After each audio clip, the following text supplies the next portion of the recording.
আমন্ত্রণ সংবাদ এক নজরে, সঙ্গে আছি মোহাম্মদ ওয়ালিউল্লাহ। খ্রিস্টান সম্প্রদায়ের সবচেয়ে বড় ধর্মীয় উৎসব বড়দিন আজ বর্ণিল আয়োজনে বিশ্বজুড়ে উদযাপন হচ্ছে দিনটি। খ্রিস্টান ধর্মের প্রবর্তক যীশু খ্রিস্টের জন্মদিন উপলক্ষে চোখ ধাঁধানো আলোকসজ্জায় সাজানো হয়েছে প্রতিটা গির্জা।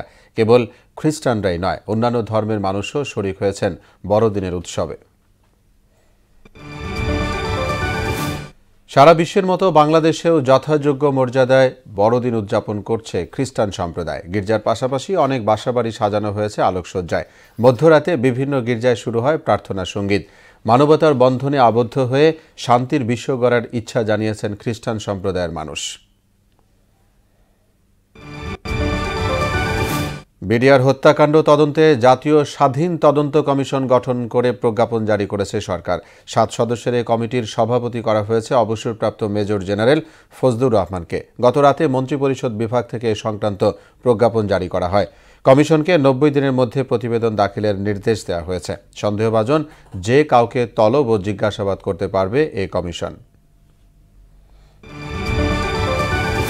চাঁদপুরের হাইমচরে মেঘনা নদীতে জাহাজে 7 খুনের ঘটনায় আকাশ মণ্ডল ওরফে ইরফান নামে একজনকে বাগেরহাটের চিতলমারি থেকে গ্রেফতার করা হয়েছে। জাহাজে হামলার শিকার 8 জনের সঙ্গে ছিলেন ইরফান। হত্যাকাণ্ডের পরই তিনি লাপাত্তা হয়ে যান। এদিকে 7 মার্ডারের ঘটনায় গতরাতে হাইমচর থানায় মামলা করেছেন এমভি আল বাখেরা নামে জাহাজের মালিক মাহবুব মুর্শেদ। পাকিস্তানি বিমান হামলায় আফগানিস্তানে নারী ও শিশুসহ 15 জন নিহত এবং বেশ কয়েকজন আহত হয়েছে। স্থানীয় একটি পত্রিকা জানায়, মঙ্গলবার রাতে পাকতিকা প্রদেশের 7টি গ্রামে এই হামলা চালানো হয়।